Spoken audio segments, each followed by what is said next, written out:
Good morning, everyone. This morning we are going to go in a different kind of subject. That is legal subject, constitutional subject, or the subject regarding the law. When we talk about government, we just talk about Mr. Modi. Only Mr. Modi comes to our mind when we talk about government. Everything Mr. Modi must do, everything Mr. Modi must not do, this, that, every single thing, what he should do and what he should not do, and the do's and the don'ts, and every single thing we actually pin on Mr. Modi. So we know about the government, but we don't know about the government. We don't know about government in nitty-gritty. Means what is the formation of government? How Constitution defines the government? What is the proper definition of government? How government should be constituted and how government should be comprised? What are the constitutions of the government? What are all the makeups of the government? What are the branches of the government? What are the departments of the government? Those are the things that we just ignore point blankly. So today we are going to discuss about the subject known as three branches of government. Almost every government of the world, democratic government, all the democratic governments have these three branches. First branch is known as executive branch, second is known as legislative branch, third is judicial branch. Entire government is actually comprised of these three branches, and these three branches actually govern the nation. Any of these branches missing, government cannot be constituted, cannot be framed, government cannot be perfectly working government cannot govern. So all the three branches must actually function in harmony, in a very, very close, in proximity harmony. If the harmony is not in a close proximity among all these three, government can collapse.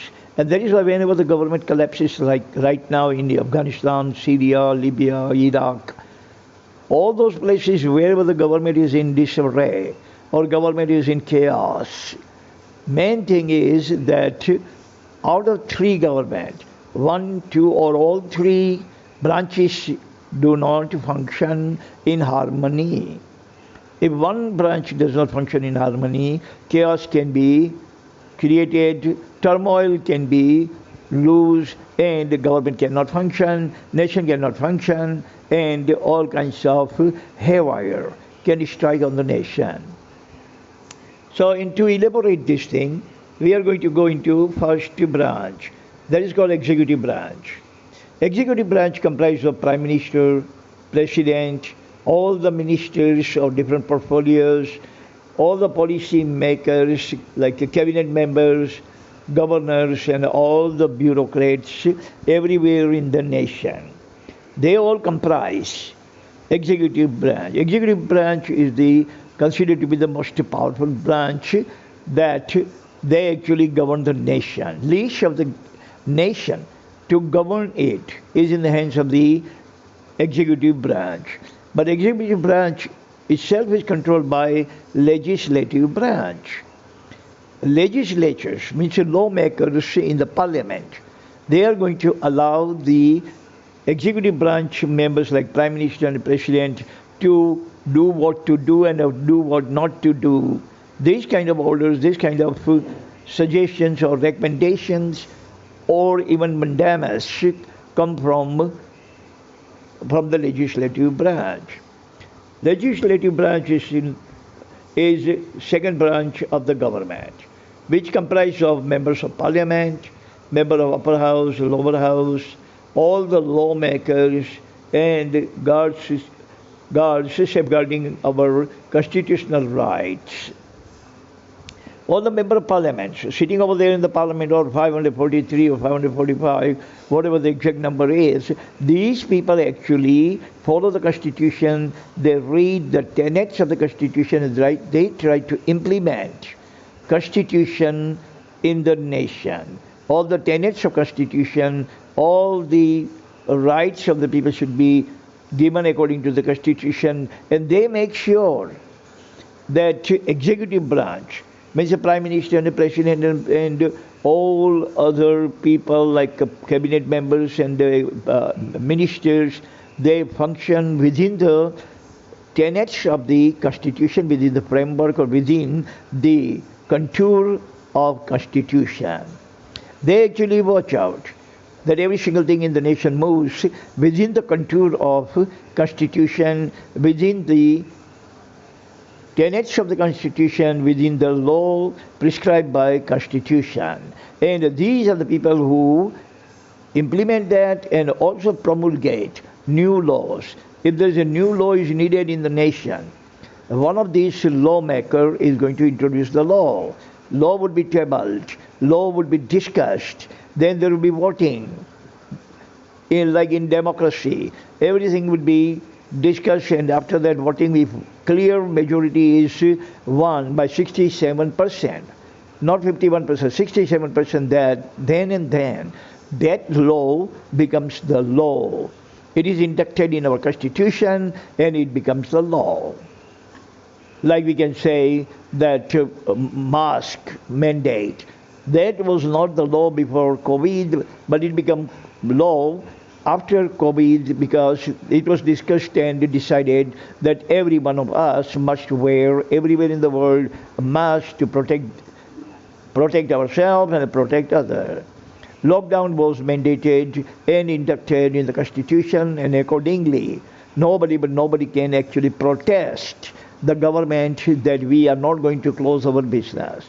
So whenever the new law is needed, parliamentary members or legislative branch is going to promulgate that law, and that law will become the law of the land. Every one of us must be mandated, must follow, must implement, must obey the law. Point number 3 is judicial branch. Judicial branch means a civil court, district court, high court, Supreme Court, apex court we can call it, people's court, juvenile court, consumer court, all kinds of court system fall into the category of judicial branch. And all the police department, DYSP and the DSP and the DIG and all the police department all the way to constable, everyone is actually comprised in third judicial branch. Their function is to enforce the law. They are known as law enforcing agency. They enforce whatever the law the legislative branch actually promulgates. When they promulgated that everyone in India must follow the close down, means lockdown, and everyone in India must wear mask. So police are going to make it sure and force the people, enforce the law and force the people to wear mask and keep the shop closed. Police cannot actually do anything by himself. He cannot work ipso facto. He is not autonomous, but he has to follow the law promulgated, the law crafted in the parliament by the member of parliament. So whatever the law, the parliament actually promulgates, crafts. This law must be followed by executive branch also, ministers. All the bureaucrats in the nation must actually follow that law. That law becomes the law of the land for everyone, for alpha as well as epsilon. Every single person, whether the person is Shumba, Nishumba, Chanda or Kunda, everyone must follow the law. Every single person. And if he doesn't follow the law or she doesn't follow the law, police is going to make that person to follow the law, and if still person does not follow the law, then he or she would be arrested and punished by the judiciary, by the court, according to the Constitution. Whatever the punishment the Constitution has prescribed for that kind of person will be meted out, and that person will go to jail for 3 months, 6 months, or a year, or lifetime, depending upon the crime. So these are the three branches of government. Executive branches means the Prime Minister, Mr. Modi. Legislative branch means a member of parliament, like Mukesh Ambani and many other film stars and all that. And the third is judicial branch, in which our court system, police departments, all are comprised. So these are the three branches of the government. Everyone must know about this thing. Without that, we are confused about our government. If someone asks you when you are, say, for example, professor in the court, in the college, and some student would ask you how many branches are there in our government, at that time we can fall flat on our face. It would be very embarrassing, very shameful scenario emerging for our personality. We cannot show our face to students again. Thank you very much for listening. Meet you again tomorrow, day after tomorrow again, and we'll talk about some other subject. Until then, God bless everyone on this planet. And remember, if you have any kind of subject that you would like to know about, please send me the comment. Okay, thank you very much. Bye.